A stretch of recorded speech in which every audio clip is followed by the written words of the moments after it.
If you are a working mom and you're breastfeeding and you're planning on going back to work, or maybe you're already back to work, this video is for you. These are 3 secrets to making this work better. Honestly, these are not really secrets, but these are 3 really important things that are gonna make your journey back to work much easier. If you haven't already, please subscribe to the channel, especially if you are a breastfeeding or pumping working mom. We do videos every week, and we would love to see you back to continue to make this journey as easy as possible for you. If you are new here, my name is Allison Tolman. I'm a nurse, lactation consultant, and breast pump expert, and I work with working moms to help them pump fast and efficiently and meet their breastfeeding goals with calm confidence. Sounds great, right?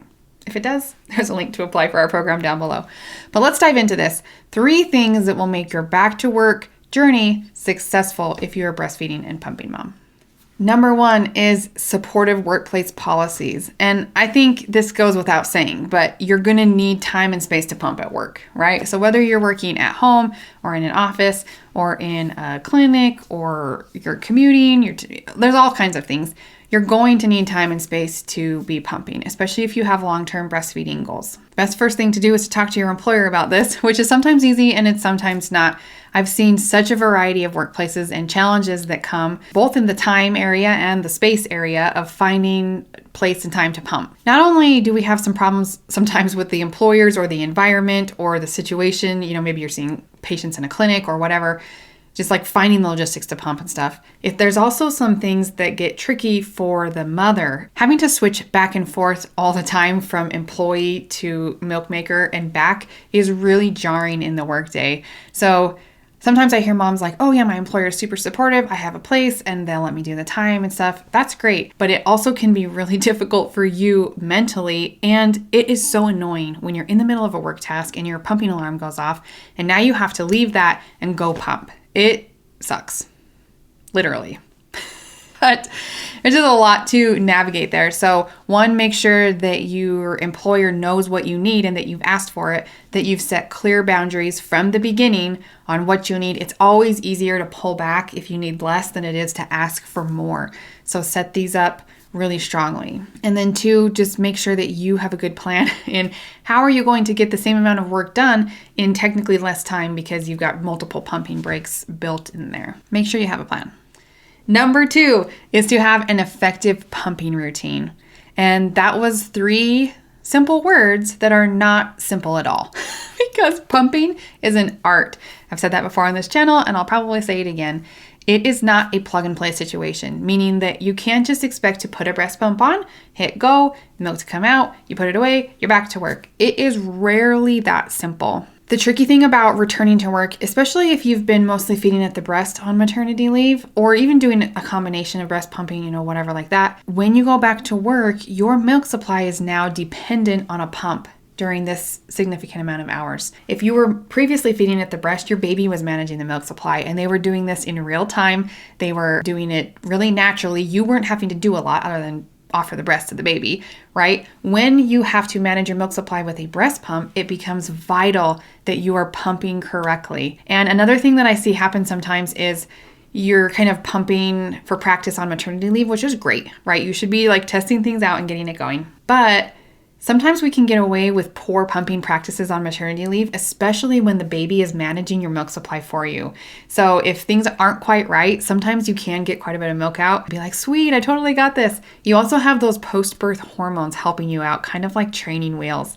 Once you hit that 12-week mark where your hormones kind of regulate out and your milk supply kind of settles in, this is very commonly the same time frame that mothers go back to work. So now not only have we lost the training wheels of the birth hormones that were helping us a little bit, maybe giving us a little bit of false sense of security, we're also now relying on a breast pump to manage our milk supply half and half. And that is where it gets tricky. We have to be pumping correctly. There's a lot more videos on the channel on this. I'll put several down below for you to explore.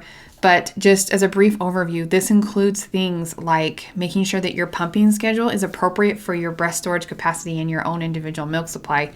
Also that it's doable in your environment and in your lifestyle. Getting appropriate flange sizes, making sure that they fit correctly for the most optimal output. We don't want to be leaving milk behind that's already there, that you've worked so hard to put there.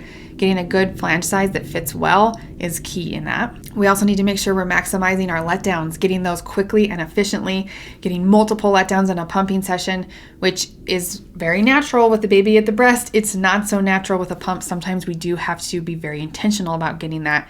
Again, you don't want to leave milk behind. Your supply will suffer in the long run. Using pumping techniques, we got to figure out what works best for you specifically and what we can do long term. The pump settings that you're using, the quality of the pump you're using. You'll find a lot of pump reviews on this channel. We like talking about that.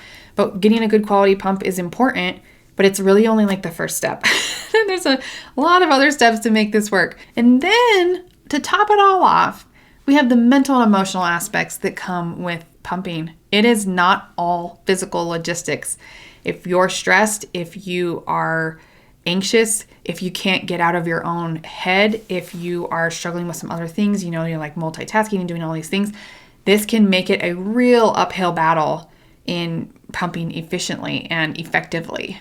And then if you add mental health challenges like postpartum depression and anxiety on top of that, it becomes an enormous hill to be pushing this rock up, and we're trying to pump and trying to maintain our milk supply, and it kind of can be a negative spiral. It's got to a really weird place in this number.